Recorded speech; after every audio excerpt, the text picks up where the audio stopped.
Listen on my words on the edge of sombrero. The gringo, sing flows, yes, the cockazoid. Kill Agnes with a glance from the pupil of annoyed. A mic stored in underwear drawers of my dresser. Rhymes from True God, yours is child of a lesser. A lowercase G hanging under the bar. My G's above and beyond and shining bright from afar like North Star.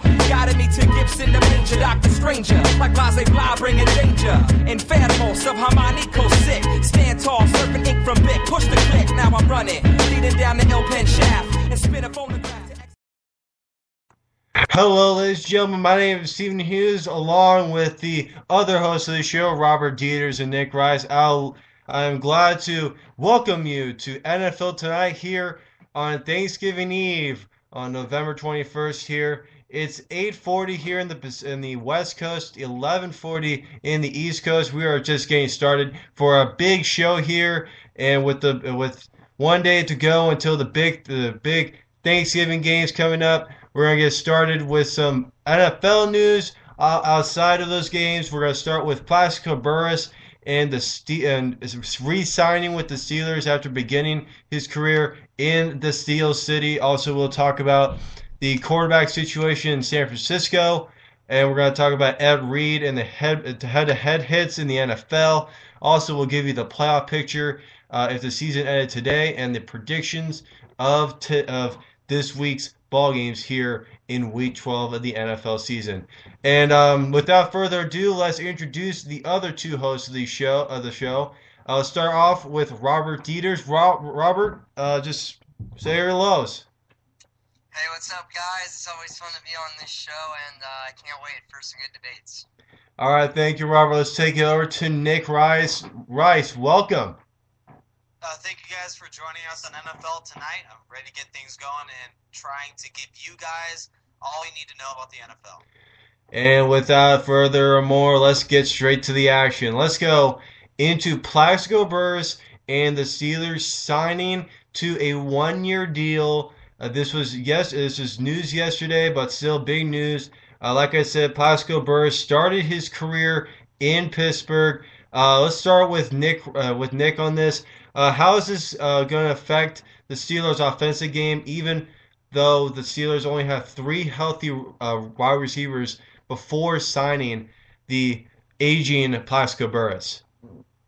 Well, my question was why he was on the free agent wire for so long. We're getting towards playoff time, and of all the teams to pick him up, it's his hometown Pittsburgh Steelers. And even though Burress is seemingly past his prime, he's only played one season since 2008. This guy is still very much in shape, and he was very motivated, going on to plenty of talk shows saying, hey, I'm ready to play ball, and I'm ready to just prove that I'm one of the best receivers in this league. And I'm just questioning why he was on a free agent wire for so long. This is a guy that caught double-digit touchdowns just a few years ago, and he was the biggest red zone target and overall receiver for the New York Jets. And the interesting thing is, similar scenario here. Jets had a very thin receiving core last year. They bring in Burress, and he gets a big-time success. The only issue I have here is he's past his prime, and the Steelers will probably only sign him to a one-year deal, will not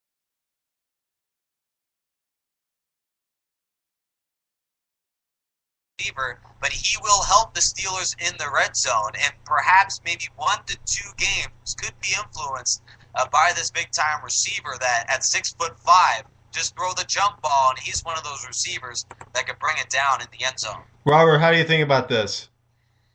I like this situation because I think Pittsburgh made a really good choice of picking Plaxico Burress, and especially because Gio and Chad Johnson are out there, but they weren't too desperate to sign them.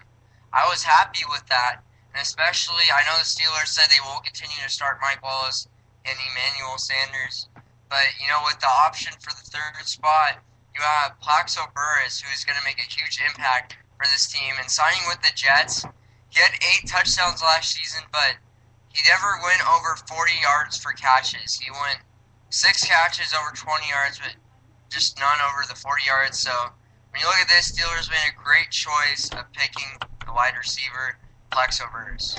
Yeah, the situation in Pittsburgh with the wide receiver position has obviously caused some concern and raised the topic in which Plaxico Burress was on the market in the Steelers' view to be signed because Antonio Brown and Jericho Cotchery, just two wide receivers that the Steelers have on the depth chart, are injured. Antonio Brown with an ankle injury and Cotchery with a rib injury.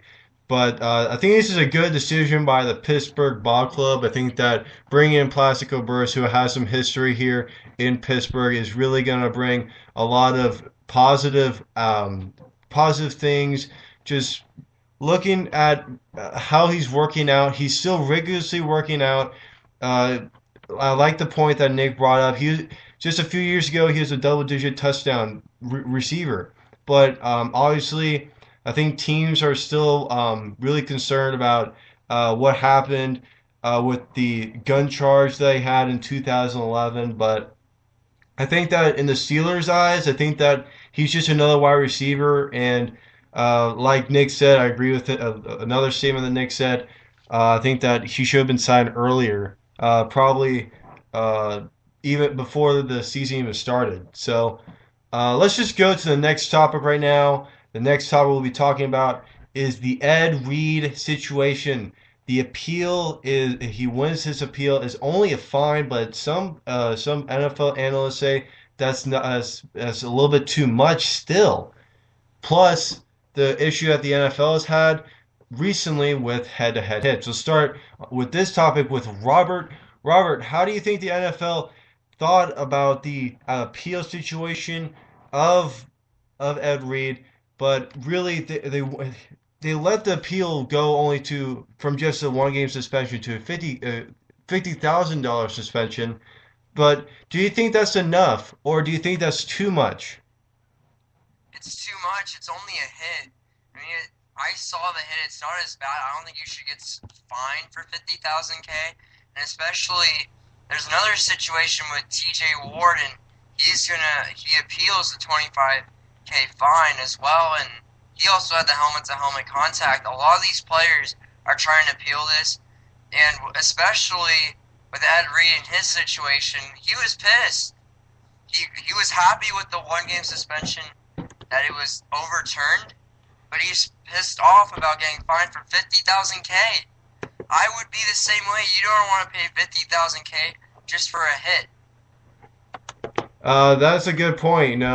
I think that's what a lot of analysts brought up. Is just it's just a hit, but still, the NFL has been trying to really coordinate how hits are being made recently, especially with the controversy about former players really having some health issues after taking numerous hard hits and having concussions, really hurting their mental and their physical state. Nick, how do you think about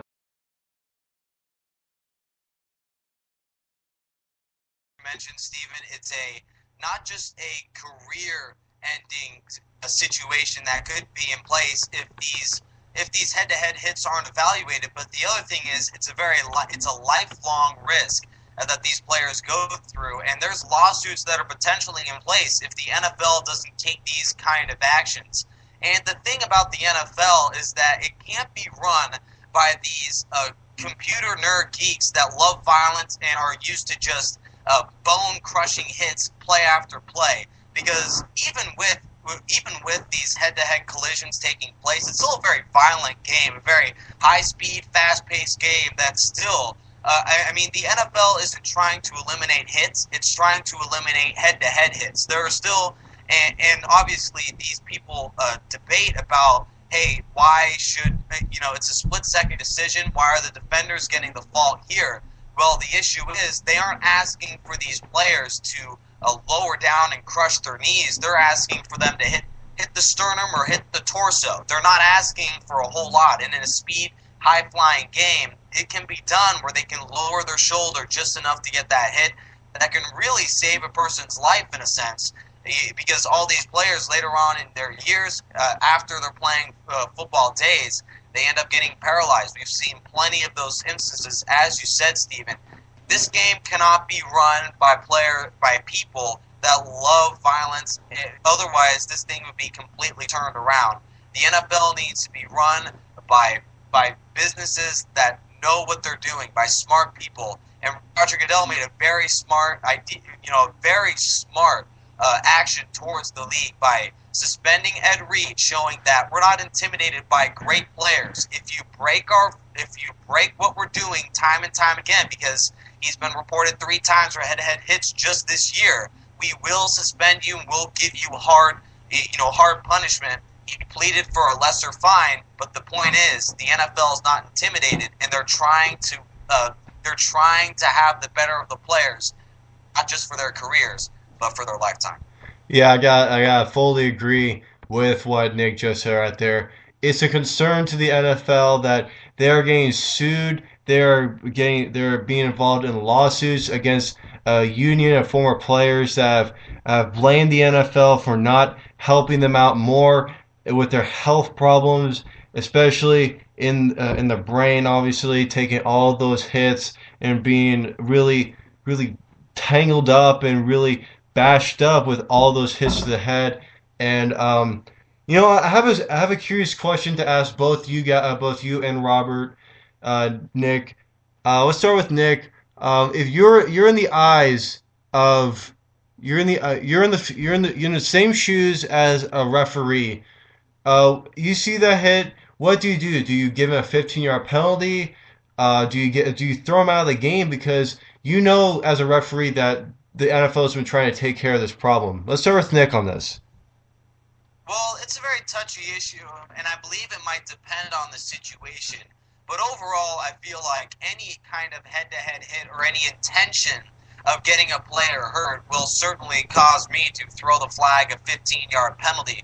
But the only issue here is about ejecting a player from the game is if it's obviously an intentional hit to the head, a head-to-head contact that really could have been prevented, a kind of situation where, I mean, it was just obvious. But overall, just a 15-yard penalty will be enough because as a referee, you don't want to go too far the other way and punish a player too much when after the game there was implications in that game that were taken away because in the moment I believe he should have been ejected when some other player just a few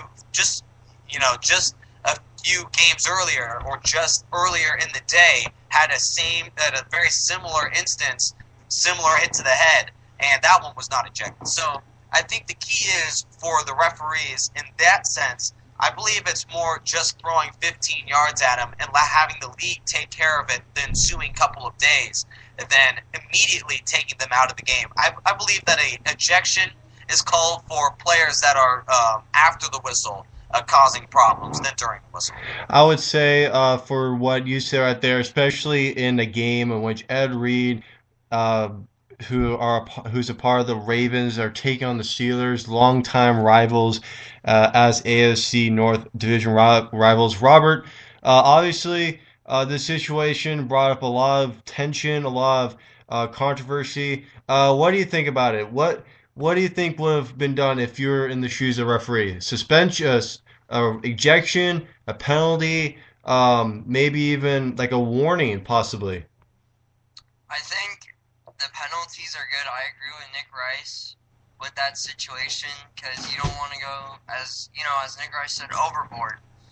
And especially as a ref, you don't want to do that to players. You don't want to check someone out. But I think if it got after the play really serious, then you probably want to check them out because you don't want a huge fight going on. And also also what Nick Rice said before about the fines and everything. I understand the game of football. You don't want to hit too hard in the head, but in this certain case, you shouldn't be fining them $50,000 just for a hit. And I understand Ed Reed's had a couple more hits, but understanding players, I know we're threatening them. I think it should be low fines first, just first low fines. And if you have probably more than 5 helmet-to-helmet, pretty much if you get fined for 5 of those, I think you should probably be suspended for maybe a whole season. Yeah, that's a good point, Robert.